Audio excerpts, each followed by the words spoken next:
There is Kanye West. I don't know if he wanted this type of attention. He's at the center of a hashtag. Kanye West made what might have been his most controversial statement to date during an interview with TMZ. You hear about slavery for 400 years. For 400 years, that sounds like a choice.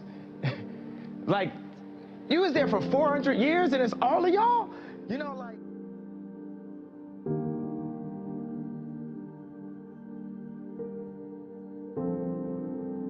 Slavery was only 200 and some years long here in America. Kanye said 400 years.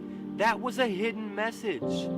That was to tell us all we're enslaved. The media controls everything, and no matter how much money and fame you have, you're still not free. What he just did is stop and think about the implications of what he's just done. He's just put the seed in everybody's mind that they're still enslaved and they're drugged out and the media controls everything. It's like we're mentally in prison. We're mentally in prison.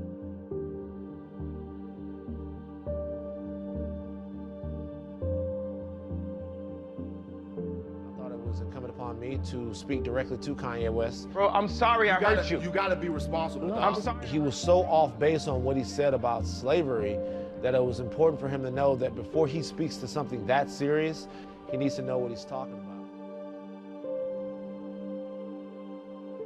Overnight, West's comments going viral. The backlash online, quick and unapologetic. One Twitter user saying, to say slavery was a choice isn't only deluded, it's insensitive, it's hateful, and it's demeaning. The artist later clarifying on Twitter, writing, of course I know that slaves did not get shackled and put on a boat by free will. My point is, for us to have stayed in that position, even though the numbers were on our side, means that we were mentally enslaved. He would later delete the tweet.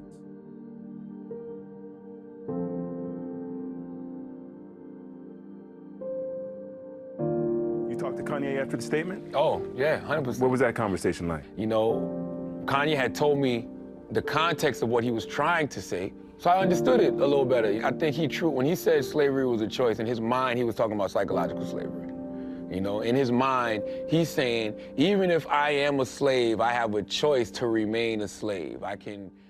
The hip-hop multi-talent said his 9-day stay at a UCLA medical center, not a breakdown, but a breakthrough. You feel that I'm being free, and I'm thinking free. Enslaved African resisted persistently in a number of different ways, whether not working as hard as they could to something as widespread as a slave revolt. And so the biggest misunderstanding of slavery is this dominant idea during slavery and after slavery of the docile enslaved African. Kanye is a distraction. We should only talk about what's important. Like how to survive the monsters. And then I guess also like the midterms. Cause like what's happening with that? I don't know, I can't keep up. Guys, bag Chrissy Teigen's house. No, Kanye, leave Chrissy Teigen out of this. It really feels like damage control. Did Chrissy Teigen cook anything? Gumbo. Shh. The monsters will hear us. Yeah, why are we even talking about this? Because it's out there. It's all out there.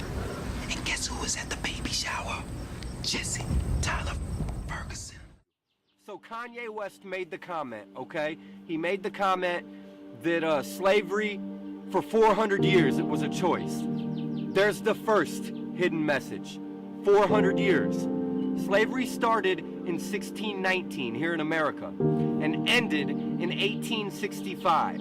If slavery hadn't have ended in 1865, 2018 would have made 400 years. Boom! Let that sink in. Kanye West just pretended to go on a crazy rant and say some dumb things that we thought had no meaning and get the mainstream media to spread those seeds of knowledge across the whole country. And guess what he said?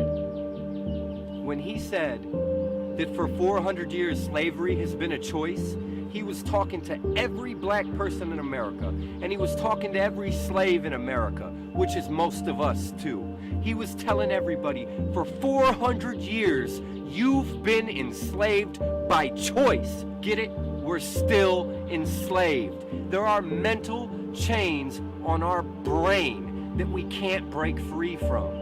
Kanye West is trying to punch holes in the matrix and get a message out to us.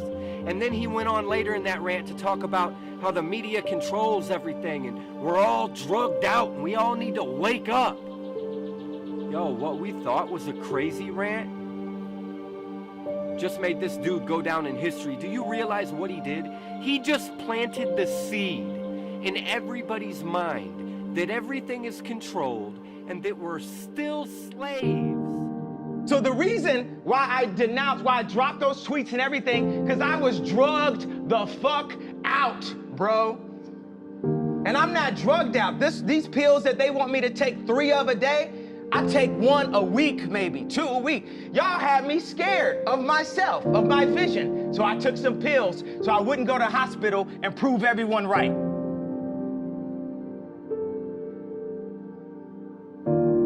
We are drugged out. We are following other people's opinions. We are controlled by the media. And today it all changes. You got Tupac and Lennon in that hallway.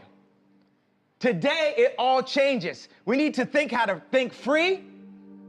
We need to be free thinkers. Then we need to learn how to feel free. People say feel free, but we don't even know how to feel free or think free. Say what you feel. Positive or negative. I just got off the phone with J. Cole. He said, how you feel when they said the Crips is gonna kill you? I said, man, that was the headline. But when they said they wanted to beat me up, I said, that's great. They're my brothers. They love me. They don't want nothing to happen to you. They just want to beat some sense into me. I love Daz. I love the Crips. I love the Bloods. I love everyone. How many people are feeling, how many people felt something that I said today? Raise a hand if you felt something that I said today. Do you feel that I'm feeling, do you feel that I'm being free and I'm thinking free?